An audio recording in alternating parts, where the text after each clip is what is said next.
अऊज़ुबिल्लाहि मिनश शैतानिर रजीम बिस्मिल्लाहिर्रहमानिर्रहीम। अल्लाह के बाबरकत नाम के साथ शुरू करता हूँ जो दिलों के हाल बेहतर जानता है।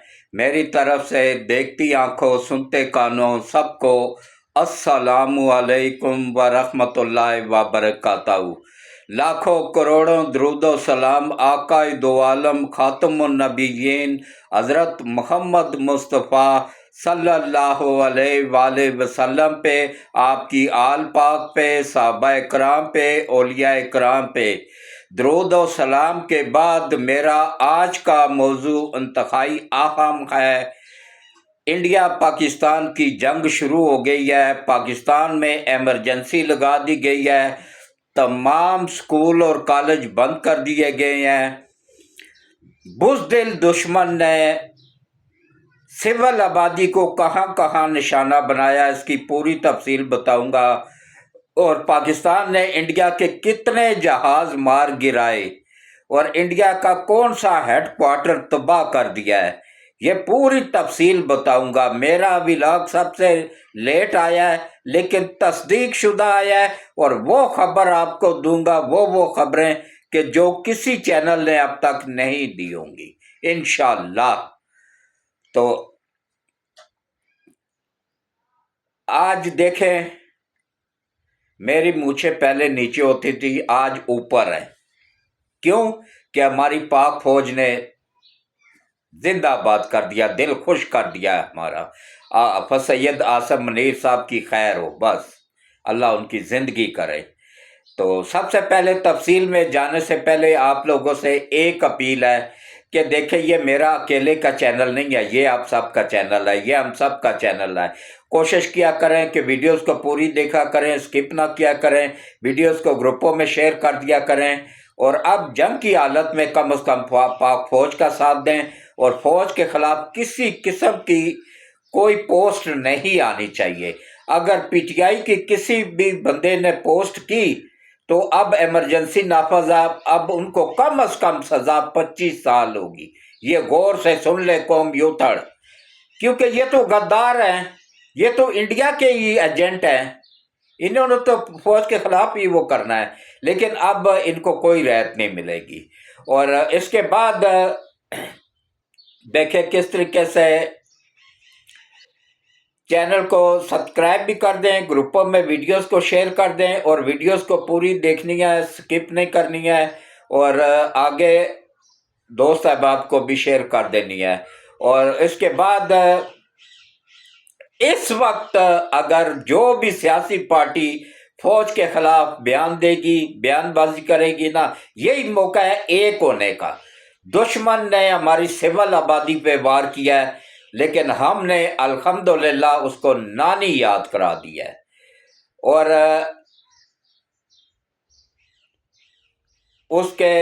उन्होंने तो देखे, अच्छा हमला कहाँ कहाँ पे किया है, मिसाइल कहाँ कहाँ बरसाए हैं इंडिया ने।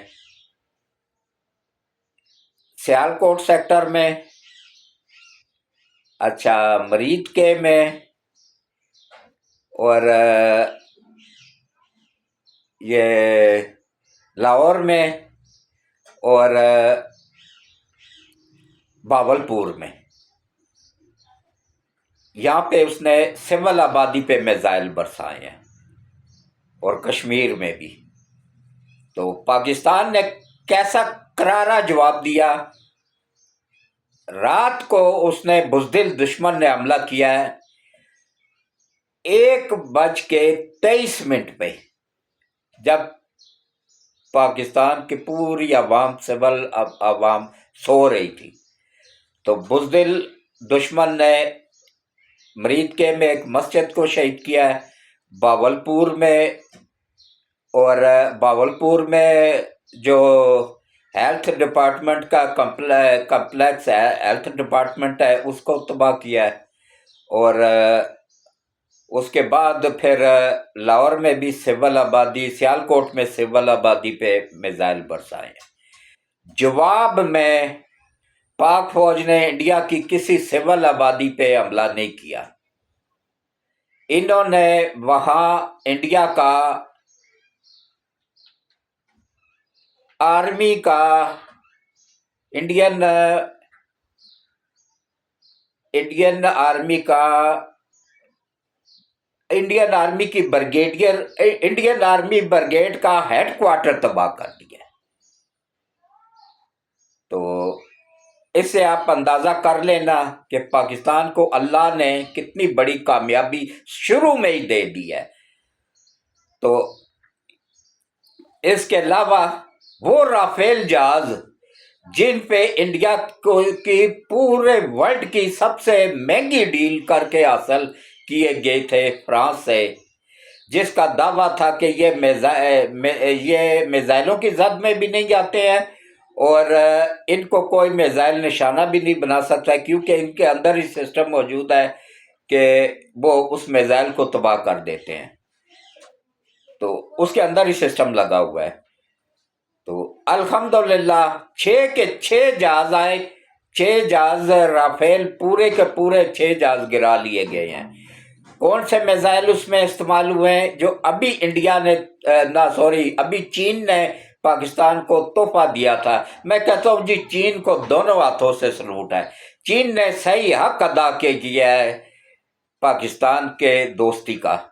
चीन ने PL-15 PL-15 मिसाइल जो दिए थे ना, उनमें ये ताकत थी कि वो राफेल को गिरा सकते हैं, और उन्हीं मिसाइलों को इस्तेमाल करते हुए 6 जहाज राफेल गिरा दिए गए हैं, जिससे इंडिया की कमर टूट के रह गई है। उसको शहर रग से दबोच लिया गया है। जब उनका बैक वक्त 6 जहाज, एक जहाज तकरीबन $300 मिलियन का एक जहाज है, $380 मिलियन का एक जहाज है। तो 6 जहाजों का आप अंदाजा कर लें। इसके अलावा 2 जो है ना उनके ड्रोन भी गिरा लिए गए हैं। टोटल 8 है इनकी तादाद। तो उन्होंने तो बुज़दिली दिखाई है ना, सिविल आबादी को निशाना बनाया, मस्जिदें शहीद किया है, लोगों के घरों को शहीद किया है, घरों को तबाह किया है, बेकसूर सोए हुए सिविल आबादी को शहीद किया है। तो जवाब में पाकिस्तान ने इंडिया की शहर को तबाह कर दिया है। इंडियन आर्मी का ब्रिगेड हेडक्वार्टर तबाह हो गया है। बहुत बड़ी कामयाबी है, बहुत बड़ी। पूरी कौम को मुबारकबाद देता हूँ। बहुत बड़ी अल्लाह की तरफ से करम नवाजी हुई है। उसमें हजारों की तादाद में इंडियन आर्मी के फौजी जन्म वासल हुए हैं, और इसके अलावा उनके ऑफिसरों ने उन्होंने भी तस्लीम किया है कि जी इंडियन आर्मी का ब्रिगेड हेडक्वार्टर तबाह कर हो गया है, और आपने 6 जहाज़ों को गिराए जाने का भी उन्होंने एतराफ़ कर लिया है। ये बहुत बड़ी कामयाबी है पाकिस्तान के लिए और पाकिस्तानी अवाम के लिए। और इस वक्त बस इमरजेंसी नाफज कर दी गई है पाकिस्तान में, और उसके बाद इंतज़ार नहीं किया गया। 1:23 पे इंडिया ने पाकिस्तान पे हमला किया है ना, तो ठीक 7 मिनट बाद पाकिस्तान ने उसको जवाब दे दिया। उसके आर्मी का इंडियन आर्मी ब्रिगेड हेडक्वार्टर तबाह करके जवाब दिया है। उसके 6 जहाज़ों को मार गिराया, 2 ड्रोन को मार गिराया। ये उसकी कमर स्टार्टिंग में ही तोड़ के रख दी गई है। ये अल्लाह की तरफ से हुआ है, और अल्लाह खुसूसी करम करता है, क्योंकि ये जो इस वक्त आर्मी चीफ है ना, इसका मैं कौम यूथड़ को बता दूं और पाकिस्तानी कौम को भी बता दूं कि ये अली और फातिमा की औलाद है। नबी पाक सल्लल्लाहु अलैहि वसल्लम ने फरमाया था कि मेरी नस्ल फातिमा से चलेगी, फातिमा की औलाद ही मेरी औलाद होगी। तो ये अली और फातिमा की औलाद है, और शाह शम्स तबरेज की नस्ल है, जिनको अल्लाह ने इतनी ताकत दी थी कि मुल्तान में उन्होंने सूरज को 1.25 नेज़े पे बुला लिया था। तो उसको भी अल्लाह ने बेहिसाब ताकतें दी हुई हैं। इसी की क़यादत में देखें, स्टार्टिंग में ही इंडिया को कमर तोड़ जवाब दिया गया है, उसको मफलूज कर दिया गया है।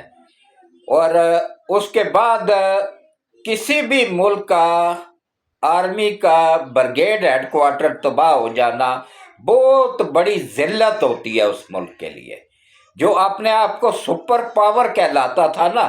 ایک چھوٹے سے کوئی مقابلہ نہیں ہے پاکستان انڈیا کا۔ پاکستان کے 4 صوبے ہیں، انڈیا کے 22 صوبے ہیں۔ اس سے آپ اس کا اندازہ کر لینا۔ وہ آبادی میں بھی پوری ورلڈ میں چائنا پہلے نمبر پہ ہے اور انڈیا دوسرے نمبر پہ ہے، اور ان کی فوج بھی پاکستان کے مقابلے میں کئی ہزار گنا بڑی ہے۔ اور لیکن کیا ہے، پاکستانی افواج پاکستان کے پاس ایمان کی طاقت ہے، ان کے دل میں قرآن محفوظ ہے، ایمان ہے، ان کی جو قیادت کر رہا ہے وہ حافظ ہے، سید ہے، نبی پاک صلی اللہ علیہ وآلہ وسلم کی اولاد ہے۔ فاطمہ کی اولاد تو نبی پاک کی اولاد ہو گئی نا۔ تو انشاءاللہ یہ غزوہ ہند کا آغاز ہو گیا ہے، اس میں انڈیا تباہ و برباد ہوگا اور پاکستان جیتے گا انشاءاللہ، پوری دنیا پہ چھا جائیں گے۔ یہ یہاں سے نکلیں گے، آگے دیکھیے گا کیسے ان کے اللہ غیب سے مدد کرتا جائے گا۔ تو انشاءاللہ بس اس وقت افواج پاکستان کا ساتھ دیں، ان کا مورال بلند رکھیں۔ ہماری فوج نے سٹارٹنگ میں ہی افواج پاک فوج نے پاکستان کا فخر سے سر پاکستانیوں کا بلند کر دیا ہے، تو اسی وجہ سے میری مجھے پہلے ڈاؤن ہوتی تھی، اب الحمدللہ یہ دیکھ لیں اپ ہیں، اوپر کی طرف ہیں۔ انڈیا نے میرے ولاگ پہ انڈیا میں پابندی لگا دی ہے، کوئی بات نہیں، باقی تو پوری دنیا میں دیکھے جا رہے ہیں، نہ دکھائے انڈیا، کوئی فرق نہیں پڑتا ہے۔ تو باقی اس وقت اپنی فوج کا مورال بلند رکھیں، فوج کے خلاف کوئی کسی قسم کی شر انگیزی مت پھیلائیں۔ قوم یوتھڑ کو لاسٹ وارننگ دے رہا ہوں، آج کے بعد اگر کسی یوتھڑ نے نا، یا وہ جبران الیاس جو امریکہ میں بیٹھا ہوا ہے غدار، اس نے اگر کوئی پوسٹ پاک آرمی کے خلاف، ہمارے آرمی چیف کے خلاف کی، تو اس کو نانی یاد کروا دی جائے گی، اس کو گھسیٹ کے پاکستان لا کے نا پھانسی پہ لٹکایا جائے گا انشاءاللہ۔ یہ وعدہ ہے میرا پاکستانی قوم کے ساتھ، ایسا ہی کیا جائے گا ان کے ساتھ، کیونکہ ان کا کوئی وہ دین مذہب ایمان ہے ہی نہیں، یہ قادیوڑے ہیں، یہ تو کافر ہیں، ہمارے آئین میں بھی کہتا ہے کہ یہ کافر ہیں۔ یہ بھٹو کو اللہ جنت میں اعلیٰ مقام عطا فرمائے، اس نے ان کو کافر قرار دیا تھا۔ یہ دشمن ہے ہمارے دین کے، ہمارے نبی پاک کے، تو ہمارے کب سے ہوں گے؟ تو اس وقت بس فوج کا ساتھ دیں، جو بھی اس طرح کا ہے نا تو اس کو اس طرح چمڑے نا کہ اس کو نانی یاد کروا دیں، اور اس کو آگے گروپوں میں جو بندہ شیئر کرے نا اس کے خلاف بھی کارروائی ہوگی، پیکا ایکٹ کے تحت اس کے خلاف ایکشن ہوگا، جس میں کم از کم بھی سزائے موت ہے، اور ایمرجنسی میں تو فوراً عمل ہو جاتا ہے۔ ایمرجنسی نافذ کر دی گئی ہے، تمام اختیارات گورنمنٹ کے پاس اور فوج کے پاس آگے ہیں۔ یہ سپریم کورٹ کے جو کرپٹ جج بیٹھے ہوئے تھے نا، ان کے سہولت کار، ان کو بھی کھڈے لائن لگا دیا گیا ہے، کیونکہ ایمرجنسی نافذ ہوتی ہے تو سب اختیارات گورنمنٹ کے پاس اور آرمی کے پاس آ جاتے ہیں۔ تو اب آپ لوگوں نے کوشش کرنی ہے، اپنی فوج کا ساتھ دینا ہے اور بھرپور ساتھ دینا ہے۔ اسکول کالج یونیورسٹیاں بند کر دی گئی ہیں، اور کوشش کرنی ہے کہ جنگ کا دائرہ اگر پھیلتا ہے نا تو پھر نوجوان نسل سے اپیل ہے کہ زیادہ سے زیادہ سی ایم ایچ میں جا کے خون کی ڈونیشن کرنی ہے، خون کا عطیہ کرنا ہے اپنے فوجی جوانوں کے لیے، اور اس کے بعد دیکھیں بھرپور طریقے سے اپنی فوج کا ساتھ دیں، فوج کا مورال بلند رکھیں، بلند ہے اور انشاءاللہ آگے بھی رہے گا، اور اس کو مزید بلند رکھیں، فوج کی حمایت میں لگائیں، گھروں کے اندر گھروں کے باہر سپیکر رکھ کے نہ، مرد مجاہد جاگ ذرا وقت شہادت ہے آیا، یہ نعرے یہ لگائیں۔ جو بارڈر پہ بیٹھے ہوئے ہیں وہ انڈیا کی طرف سپیکروں کا منہ کر کے نہ تو ان کی آواز کھول دیں، تاکہ دشمن کو پتہ چلے۔ کشمیر میں جو بارڈر پہ بیٹھے ہوئے ہیں ان سے بھی میری اپیل ہے کہ کم از کم اس موقع پہ فوج کا ساتھ دیں، اور اب کسی کشمیری نے اگر فوج کے خلاف پوسٹ لگائی تو یقین جانیے اب ان کو نانی یاد کرا دی جائے گی، کیونکہ اصل اکثریت کشمیریوں کی ملک کی وفادار ہے۔ چند ایک بکاؤ ٹاؤٹ گرے ہوئے لوگ، گھٹیا لوگ جو ہے نا، وہ فوج کے خلاف بھونک رہے ہیں کتے کی طرح۔ اب ان کو لاسٹ وارننگ ہے کہ اب ان کے خلاف جو ہے نا، یہ اس میں ایمرجنسی میں فوراً گھنٹوں میں سزا ملے گی، ان کو جہنم واصل کر دیا جائے گا ان کو۔ تو اس کے ساتھ ہی میں اجازت چاہوں گا، دعا کریں، ہر نماز کے بعد دعا کریں فوج پاکستان کے لیے، اپنے آرمی چیف کے لیے، ایئر فورس چیف کے لیے، نیوی کے چیف کے لیے۔ ہاں آخر میں بتا دوں کہ نیوی نے بھی بھرپور ساتھ دیا ہے۔ وکرانت جہاز ان کا پہنچ گیا ہوا تھا نا ہمارے سمندر میں، اس کو واپس بھاگنے پہ مجبور کر دیا گیا ہے، بزدلوں کی طرح بھاگا ہے۔ تو اس کے ساتھ ہی میں اجازت چاہوں گا کہ اللہ ہمارے ملک کی حفاظت فرمائے، افواج پاکستان کی حفاظت فرمائے، پاکستان کے ایٹمی اثاثہ جات کی حفاظت فرمائے، اور پاکستان کی سول آبادی کی حفاظت فرمائے، اور دشمن کو تباہ و برباد کرنے میں ہماری غیب سے مدد فرمائے۔ آمین ثم آمین۔ اللہ حافظ۔